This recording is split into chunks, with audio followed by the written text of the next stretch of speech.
Okay, so I had chapter 1, which was called A Tough Mind and a Tender Heart. So Martin Luther King Jr. starts this chapter out with a verse from Matthew. It says, "Be ye therefore wise as a serpent and harmless as doves." Okay, think about that verse to yourself for a couple minutes while I proceed with my presentation. Think about why Martin Luther King Jr.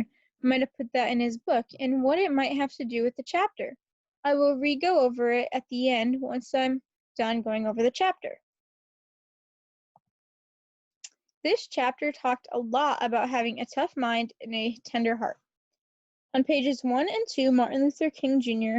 talks about how Jesus recognized the need for blending opposites. He says, Jesus recognized the need for blending opposites.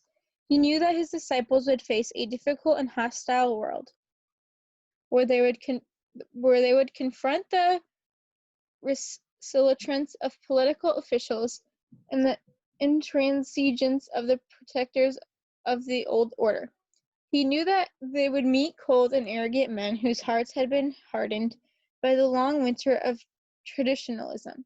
So he said to them, "Behold, I send you forth as sheep in the midst of wolves." And he gave them a formula for action. "Be ye therefore wise as serpents and harmless as doves." It is pretty difficult to imagine a single person having simultaneously the characteristics of the serpent and the dove, but this is what Jesus expects. You must combine the toughness of the serpent and the softness of the dove, a tough mind and a tender heart. That paragraph is a pretty good summary of having a tough mind, yet a tender heart. So what does being tough-minded look like exactly? Having a tough mind means not jumping to conclusions right away or making any preconceived notions about someone. It means doing research before making a decision or judging someone. It means to get all the facts before you judge. On the opposite side, we have soft-minded people.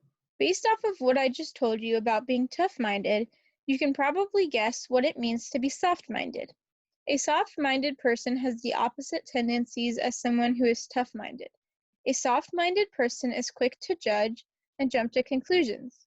They don't do research before they pass judgment or make their opinion. In the first chapter, Martin Luther King Jr. said that we are all called to be tough-minded. But not only are we called to be tough-minded, we're also called to be tender-hearted.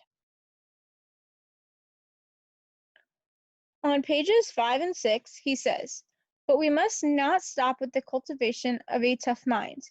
The gospel also demands a tender heart.